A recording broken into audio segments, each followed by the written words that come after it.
नमस्कार। भाषा ज्ञान पर आधारित हमारे चैनल हिंदी जगत में आपका स्वागत है।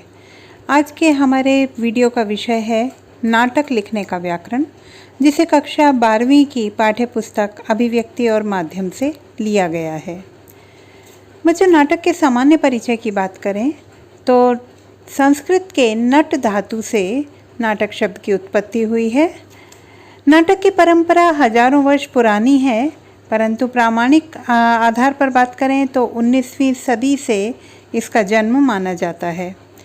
नाट्यशास्त्र को सबसे प्राचीन ग्रंथ माना जाता है। नाट्यशास्त्र को पंचम वेद भी कहा जाता है।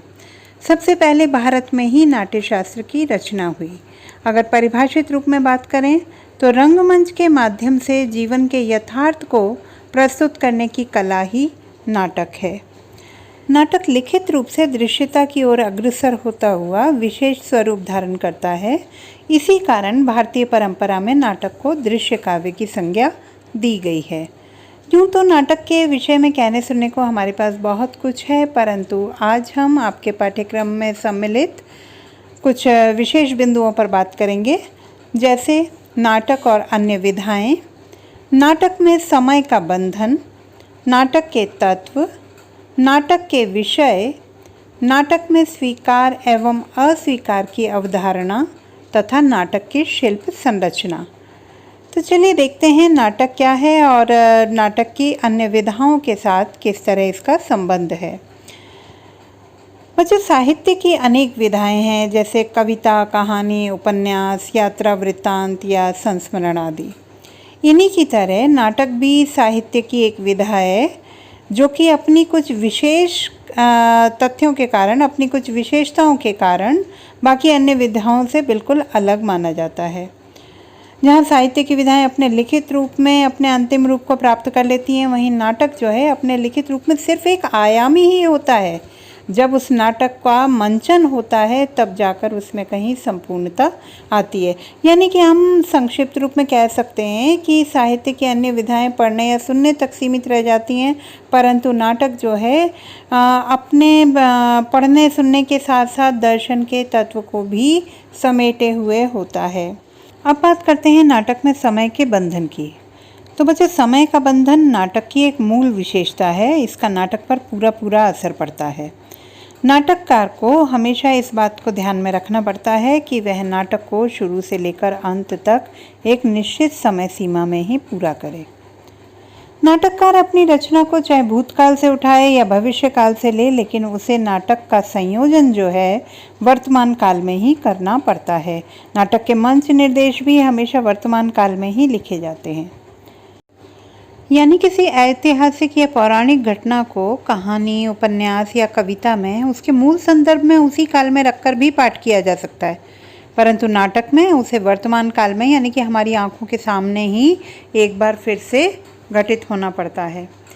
नाटक में हमें यह भी ध्यान रखना पड़ता है कि चरित्र का विकास पूरी तरीके से हो सके और उसके लिए समय का अभाव भी ना हो। बच्चों, साहित्य की अन्य विधाओं में जैसे कि कहानी, कविता या उपन्यास को हम कभी भी पढ़ते समय बीच में रोक सकते हैं और फिर जब चाहे उसे वहीं से शुरू भी कर सकते हैं, परंतु नाटक के साथ ऐसा संभव नहीं होता। नाटक के 3 अंक होते हैं, आरंभ, मध्य और अंत। इन्हीं के अनुसार समय का विभाजन भी करना पड़ता है। नाट्यशास्त्र में आचार्य भरत मुनि ने नाटककारों से यह अपेक्षा की है कि वे नाटक के हर एक अंक की अवधि कम से कम 48 मिनट की रखें। यानी कि एक नाटक जो है कम से कम 2 से ढाई घंटे का होना ही चाहिए। अब बात करते हैं नाटक के शरीर यानी कि शब्दों की। वैसे तो शब्द जो हैं साहित्य की सभी विधाओं के लिए अत्यावश्यक हैं, परंतु नाटक और कविता के लिए इनका विशेष तौर पर महत्व होता है। नाटक की दुनिया में शब्द अपनी एक नई और अलग अस्मिता रखते हैं। भारतीय नाट्य शास्त्रों में वाचिक यानी कि बोले जाने वाले शब्दों को नाटक का शरीर कहा जाता है। शब्दों के माध्यम से कहानी और उपन्यास किसी स्थिति, वातावरण या कथानक का वर्णन करते हैं, जिसे हम वर्णित या नैरेटिव विधा के नाम से जानते हैं। कहानी या उपन्यास में वर्णन घटित होता है, परंतु नाटक में वही हमारी आंखों के सामने चित्रित होता है, दृश्य रूप में प्रस्तुत होता है। कविता के लिए भी शब्द विशेष महत्व रखते हैं। क्योंकि ये शब्द बिंब और प्रतीक में बदलने की क्षमता रखते हैं। इसी कारण साहित्य की सभी विधाओं में कविता जो है नाटक के सबसे अधिक निकट अनुभव की जा सकती है। अब बात करते हैं नाटक के तत्वों की। नाटक के तत्वों में हम देखेंगे नाटक की भाषा, नाटक का कथ्य और नाटक में संवाद आदि के बारे में बात करेंगे। सबसे पहले देखते हैं नाटक की भाषा। नाटक की भाषा अधिक से अधिक संक्षिप्त और सांकेतिक होनी चाहिए। ये वर्णित ना होकर क्रियात्मक ज़्यादा होनी चाहिए। इसमें जिन शब्दों का भी हम प्रयोग करते हैं उनमें न केवल दृश्य निर्माण की भरपूर क्षमता हो, बल्कि वह अपने शाब्दिक अर्थ से अधिक व्यंजना की ओर ले जाए। बच्चों, अच्छा नाटक वही होता है जो बोले या लिखे गए शब्दों से ज़्यादा वह ध्वनित करे जो लिखा या बोला नहीं जा रहा हो। चलिए अब देखते हैं नाटक और उसका कथ्य। नाटक के लिए उसका कथ्य अत्यंत आवश्यक होता है। किसी कहानी को किसी शिल्प में ढालने के लिए नाटककार को इसकी पूरी समझ और जानकारी और अनुभव होना चाहिए। नाटक के मंचन हेतु घटनाओं, दृश्यों का चुनाव, उनका क्रम इस तरह सुनिश्चित किया जाना चाहिए कि वह नाटक को शून्य से शिखर की ओर ले जा सके। इसके लिए नाटककार को रचनाकार के साथ साथ कुशल संपादक भी बनना पड़ता है। अब बात करते हैं नाटक में संवादों की। संवादों को नाटक का सबसे ज़रूरी और सशक्त माध्यम माना जा सकता है। जहां अन्य विधाओं में इसके होने या ना होने से कोई प्रभाव नहीं पड़ता, वहीं नाटक में इनके बिना काम ही नहीं चल सकता। किसी भी नाटक में तनाव, उत्सुकता, रहस्य, रोमांच और उपसंहार जैसे तत्वों को आवश्यक माना जाता है, जिनके लिए विरोधी विचारधाराओं के संवाद आवश्यक होते हैं। किसी नाटक के संवाद उस नाटक को सशक्त या कमज़ोर बनाने की क्षमता रखते हैं। यानी ये संवाद क्रियात्मक तथा दृश्यात्मक होने के साथ साथ अपने पीछे छिपे अनकहे संवादों की ओर ले जाने में भी सक्षम होते हैं। इन्हीं पर किसी नाटक की सफलता निर्भर करती है। हैमलेट का प्रसिद्ध संवाद टू बी और नॉट टू बी को हम इसके उदाहरण स्वरूप देख सकते हैं। अब देखते हैं नाटक में स्वीकार और अस्वीकार की धारणा। बच्चों, रंगमंच प्रतिरोध का सबसे सशक्त माध्यम है। वो कभी भी यथास्थिति को स्वीकार नहीं कर पाता, इसी कारण उसमें अस्वीकार की स्थिति भी बराबर बनी रहती है। नाटक जो है वो स्वयं में एक जीवंत माध्यम है। कोई भी जीता जागता संवेदनशील प्राणी जो है वो वर्तमान परिस्थितियों को लेकर असंतुष्ट हुए बिना नहीं रह सकता। नाटक में इस तरीके की असंतुष्टि, छटपटाहट, प्रतिरोध और अस्वीकार जैसे नकारात्मक तत्व जितने ज़्यादा उपस्थित होते हैं, वह नाटक उतना ही गहरा और सशक्त साबित होता है। नाटक में चरित्र और संवाद का महत्व। नाटककार कथानक के माध्यम से जो कुछ भी कहना चाहता है वो उसे अपने चरित्रों और उनके बीच होने वाले परस्पर संवादों से अभिव्यक्त करता है। तो ऐसे में संवादों से ऐसा नहीं प्रतीत होना चाहिए कि वो पहले से ही निश्चित विचारों को केवल रीड कर रहा है, शब्दों के माध्यम से व्यक्त कर रहा है।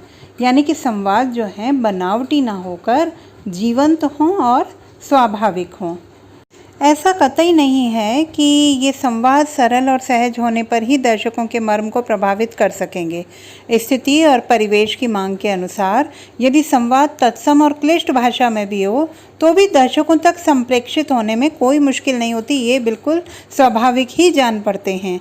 हम अगर उदाहरण स्वरूप देखें तो जगदीश चंद्र माथुर जी, मोहन राकेश जी, धर्मवीर भारती जी या जयशंकर प्रसाद जी की रचनाओं में देखें तो इनकी नाटकों में भाषा की इस विशेषता को देखा जा सकता है। नाटक में प्रस्तुत चरित्र जो हैं वो सपाट, सतही और टाइप्ड नहीं होने चाहिए। इस बात का भी ध्यान रखा जाना चाहिए कि चरित्र जो हैं अपना विकास करते हुए परिस्थितियों के अनुसार अपनी क्रियाओं और प्रतिक्रियाओं को व्यक्त करते हुए चलें। अब बात करते हैं नाटकों के शिल्प और संरचना की। तो बच्चों, वर्तमान समय में नाटककारों के पास शिल्प की दृष्टि से कई विकल्प मौजूद हैं।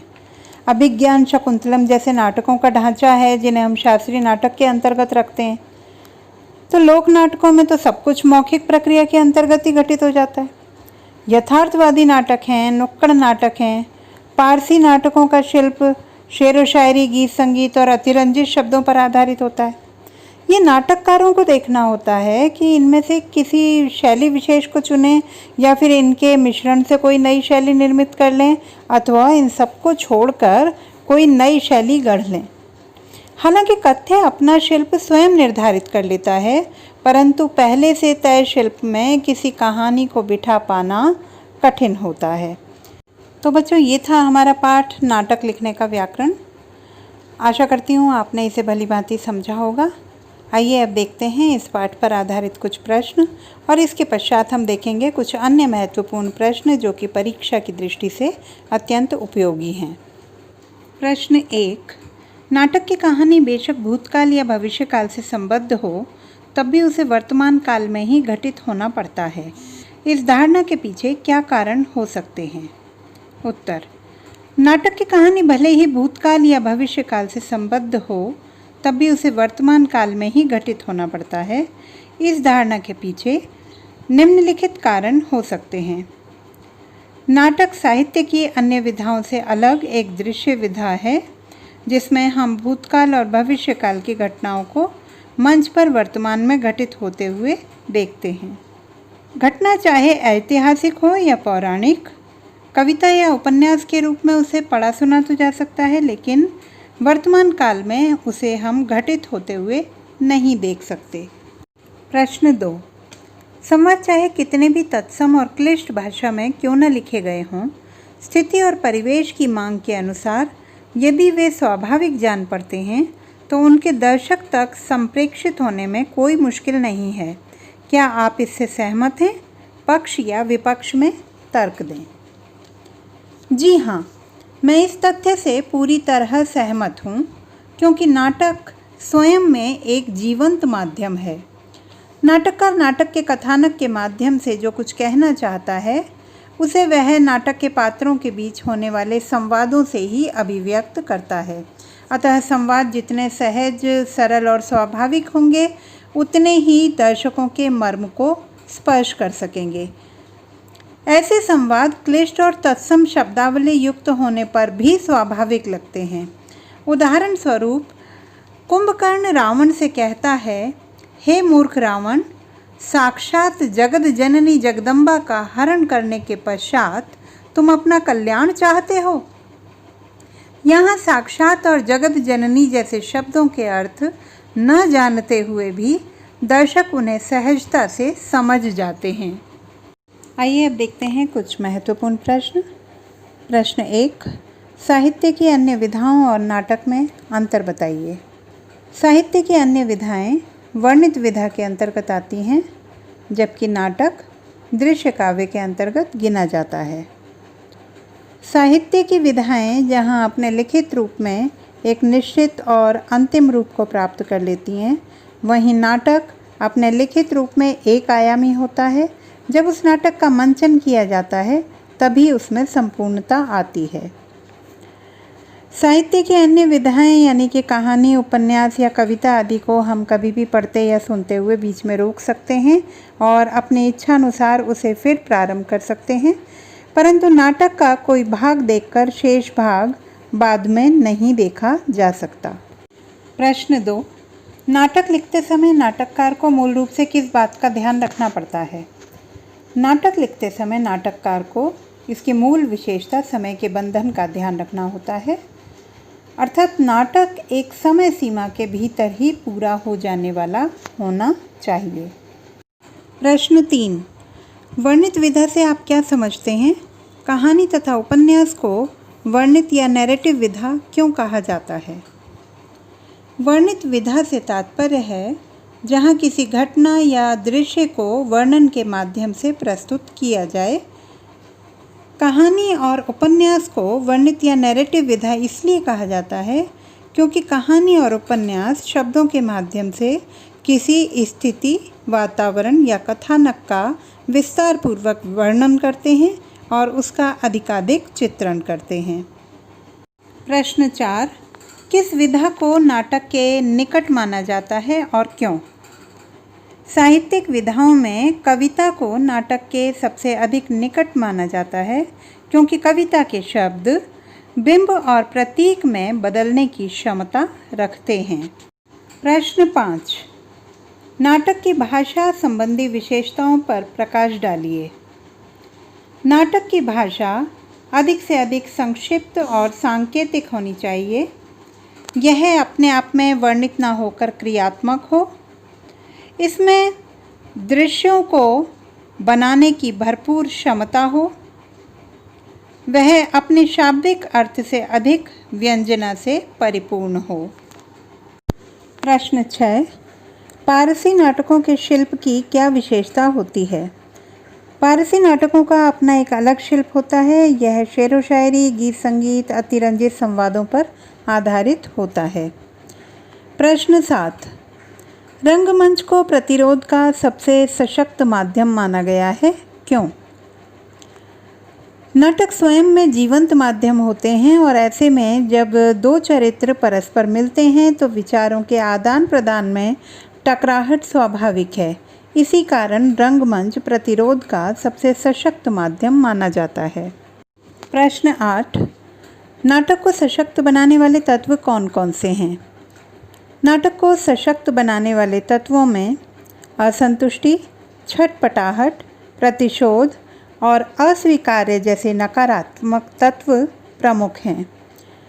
प्रश्न 9, नाटक में संवादों की महत्ता को स्पष्ट कीजिए। संवाद नाटक का सबसे ज़रूरी और सशक्त माध्यम होते हैं।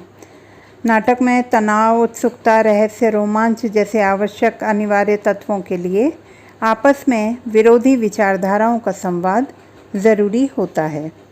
प्रश्न 10, नाटक में प्रस्तुत किए जाने वाले चरित्रों की क्या विशेषता होनी चाहिए? नाटक में प्रस्तुत किए जाने वाले चरित्र सपाट, सतही और टाइप्ड नहीं होने चाहिए। इस बात का भी ध्यान रखा जाना चाहिए कि वे परिस्थितियों के अनुसार अपनी प्रतिक्रियाएं व्यक्त कर सकें। यदि आपको मेरा यह वीडियो पसंद आया हो तो कृपया लाइक, शेयर एवं सब्सक्राइब करना ना भूलें। बने रहिए हिंदी जगत सुनीता भटनागर के साथ। आपका दिन शुभ हो।